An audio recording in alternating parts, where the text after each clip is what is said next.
Hello everyone and welcome to this video. So Star Stable posted their monthly game blog today and it is honestly pretty exciting. They talked about my stable and all of the customization that we're gonna get with it and what they're planning, as well as their retrofitting efforts. So I thought that we would go over it, and as always I hope you enjoyed this video, and if you do, make sure to subscribe to my channel. And now let's get into it.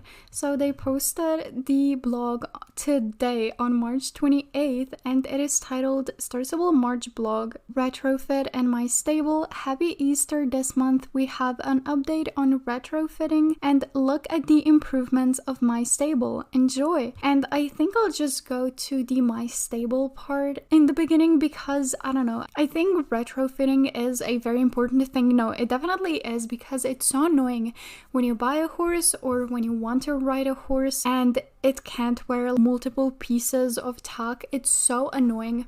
So if you don't know, retrofitting basically means that they're gonna, retrofit all of the tack, so all of the saddles, saddle pads, blankets, and bridles to fit all of the horses, at least all of Gen 3 horses. I don't think they'll do it for Gen 2 or Gen 1. But yeah, I think it's a very important update that people have been asking Star Stable to, do for a really long time. I feel like it's been over a year now, but yeah, they're working on it and we're gonna see where this takes us a little bit later, because again, I just really want to hop on to the my stable part of this. So I recorded most of this video yesterday because I was planning to post it, but then we got a new Starcoin code, which if you haven't read already, make sure to do so. It's called Let Us Cook, and I think it gives you 30 star coins, something like that. But since then I've had the opportunity to read a little bit more about the first part of the article, and I actually talked a little bit about next generation horses, so Gen 4 horses, and I just really wanted to check out this little part. I bet you all have two questions for us. How is it going with the retrofitting, fitting new tack to older Gen 3 horses? And where are we with the development of the next generation of horses? Today, we will answer those two questions in one. We appreciate your patience while we do this work. We know it will be a huge improvement both for players and for the team.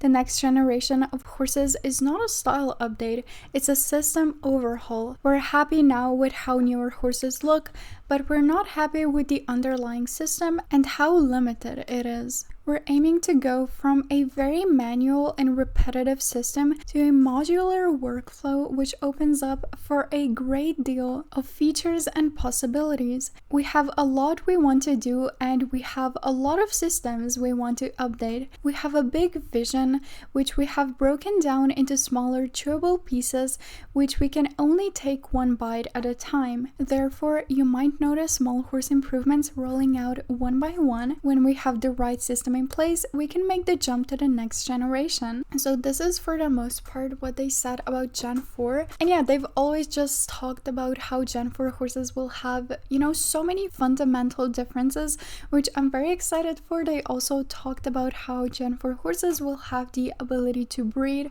but I believe that's only going to come out, later down the line. Anyway, if you want to hear the rest of this retrofitting part of the article, they did talk a little bit more about Gen 4, but I think this is like the most important part. Make sure to skip to the end of the video where I'm gonna check that out. But let's go into the my stable part of the article now, which is also pretty interesting. The my stable part of the article is divided into 3 parts and they were written by different people. So the first part is titled A Stable Worth Calling a Home. This part was written by Stacy Place, who is the game director of Star Stable. The second part is titled The Road to Your Own Home Stable. This one was written by Jane Schoolman, who is the executive producer. And the last part is titled Paint It Realistic. And this part was written by Oscar Carlson, who is the art lead in Star Stable.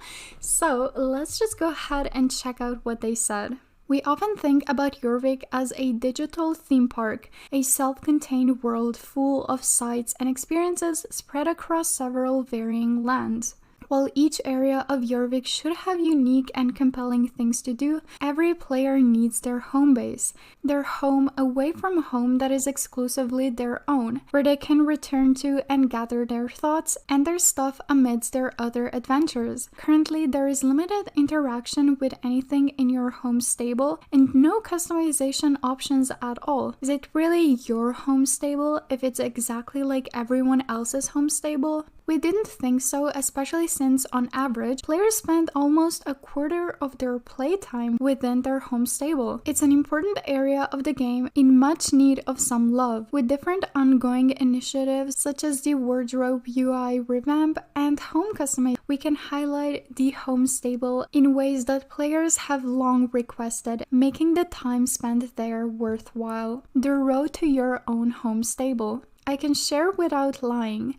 Being able to customize your home stable is on top of all the things we want to make for the game. The road to creating this feature has not been easy or straightforward. For players who have been with us for some time, you know that this is not the first time we have tried, and hopefully the third time's the charm. This time, we're approaching it differently. We're proceeding cautiously, gradually introducing customization options to ensure that we reach our goal effectively. One recent development is the implementation of a new backend system for storing items in your wardrobe.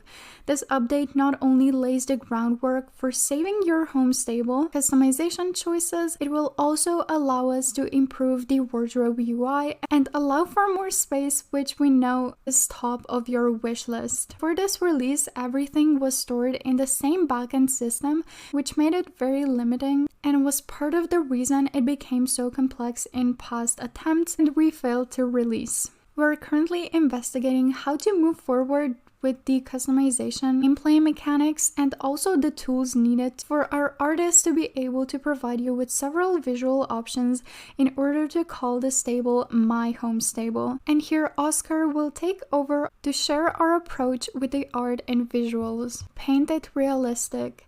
As mentioned earlier, we have tried to get customization into my stable before.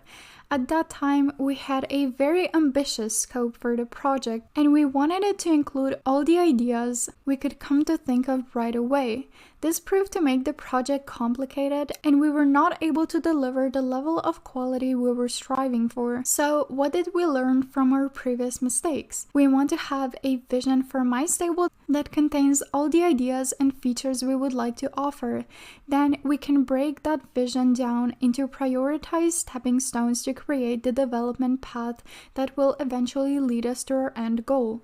So, what does that mean for visuals of my stable? We're aiming to work with themes to start with, so players can easily change the overall look and feel of their stables. The current stable style, in which we're calling the default theme, which will also get a visual update. Wouldn't it be great to have a lovely brick theme, something spooky maybe? We have lots of ideas and can't wait to hear yours. We're beyond excited to finally offer stable customization and do it in a way that delivers an excellent experience for players while also being considered of our team and their capacity. Spreading out our vision over a more extended period of time means that we can focus on the foundation of the experience and offer even more capabilities and options down the road.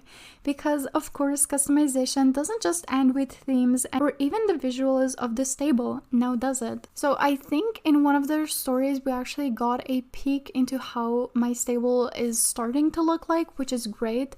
It seems like they are finished with their wardrobe update, which I'm also really happy with. But anyway, let's get on to the next part of the article, which is titled An Update on Retrofitting. This part was written by Laura and Christian. And again, I think it's kind of interesting at the same time, not that much, so I think I will pass my speaking torch, or I guess reading torch, to my trusty text-to-speech lady. So I hope you enjoy. But anyway, let me know what you think about the My Stable customization update. Oh my gosh, I would love to have a brick stable. Like, that just sounds so good and I can't wait. But again, just let me know what you think in the comments down below. And now let's just see what they have to say about retrofitting. An update on retrofitting by Lotta Sorensen, art lead, and Christian Kakkonen, technical art lead. Hello, hello. Today me, Lotta, and Christian will be writing together. My title is, as you might know, character/creature lead artist, and Christian is out tech lead artist. I bet you all have two questions for us. How is it going with the retrofits, fitting new tack to older Gen 3 horses? And where are we with the development of the next generation of horses? Today, we will try to answer those two questions in one. We appreciate your patience while we do this work. We know it will be a huge improvement both for players and for the team.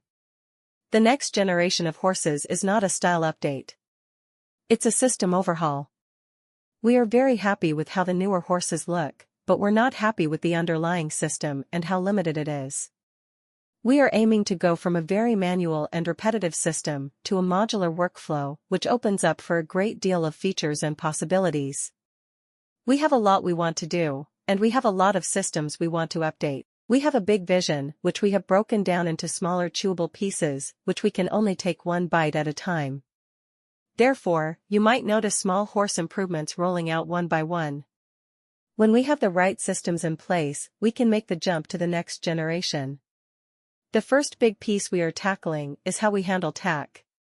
This means that we are trying to kill the entire time-consuming retrofit process.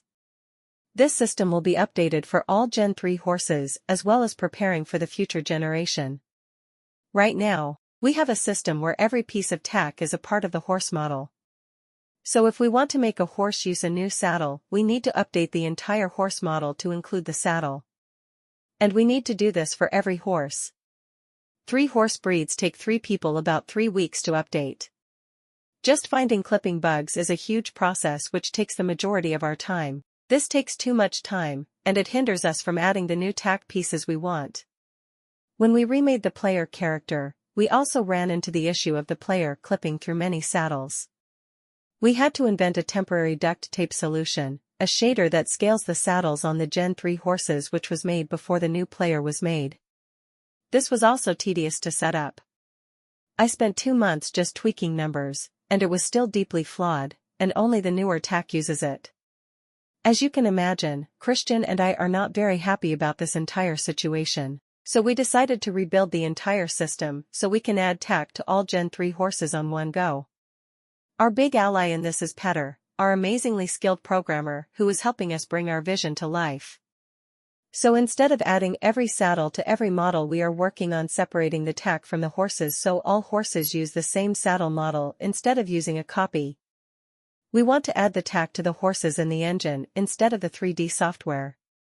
Instead of having 80 copies of one saddle that fit 80 horses, we will have one single saddle that fits all 80 horses. Last summer, I started to collect everyone's ideas for the next generation of horses, and Christian cracked the idea of splitting up the models. Then I let the genius tech people discuss the options, and when they had something they thought was feasible, I summarized it for them with easy-to-understand images. I did this for 2 reasons. 1, I needed to understand what they were talking about, and 2, I needed to be able to explain it easily to producers and directors. This winter, we started with the new tack system and performed a number of tests and prototypes in our 3D software to build an idea of how we want the new system to work. Now, we are building the tools in the engine. What you see here is the Dutch and the Ardennes using the same saddle and blanket model. When we have the entire system in place, we will be able to update all Gen 3 horses to use all the tack. Then we will be able to make new tack again, and all new tack will be usable for all Gen 3 horses right away. We would like you all to have patience with us. Unfortunately, big system updates take a long time to develop, and in the meantime, we will keep retrofitting horses so you can use all tack for more of your horses. Next up in line to get retrofitted is the starter horse.